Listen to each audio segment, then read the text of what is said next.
Hello students, in this video I will explain British land revenue settlements. Britishers made three settlements for revenue. They were Zamindari system, Royatwari system and Mehalwari system.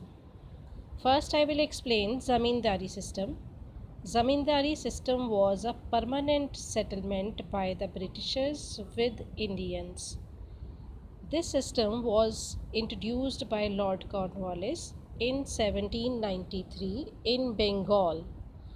According to this permanent system, the zamindars got the hereditary right of zamindari, and that's why by this there was a rise of new class of landlords.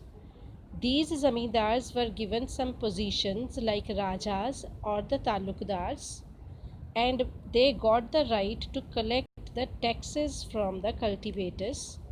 In return, they were giving the share of the taxes to the Britishers. They were giving 11% share of the taxes collected by the cultivators to 11%, and the zamindars were having their share 89%. The zamindars were collecting the taxes from the farmers. For that they were using oppressive methods, and the farmers, those who were not able to pay the taxes, they were taking loans from the moneylenders. Moneylenders were charging very high interest rate from them, which the farmers were not able to pay, and also they were not able to pay the taxes to the zamindars. So zamindars were evicting them from their lands, and by this their profits were increasing more and more. But Britishers could not claim their increased profit or the income, as this system was a permanent settlement. But from next time, Britishers did not implement this system on the newly conquered areas. So they started a new settlement, new system. It is called Royatwari system. Royatwari system was introduced by Thomas Munro in 1820. It was started in South India, but later Bombay area was also included in this. According to this system, the taxes were not collected from the zamindars. The taxes were collected from the cultivators only, and the cultivators were called royats, those who were paying the taxes directly to the British government. The amount of the tax was not based on the produce, but it was based on the potential of the soil.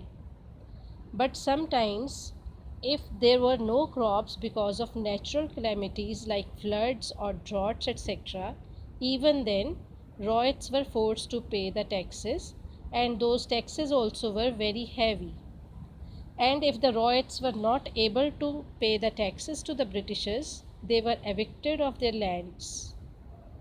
Then there was third system, that was called Mehalwari system.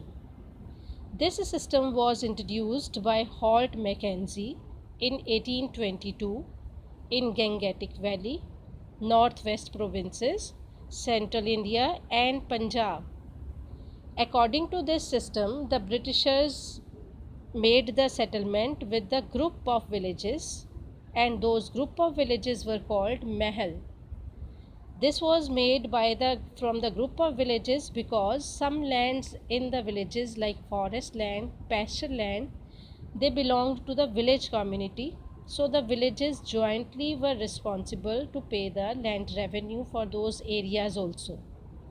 So the Britishers were taking the taxes from the group of villages which are called Mahal, and the Britishers were taking very heavy taxes from these mahals also.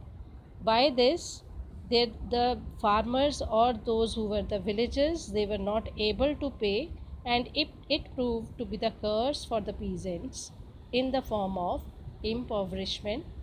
Impoverishment means the farmers were becoming more and more poor, and because they were not able to pay the taxes, they were evicted from their lands.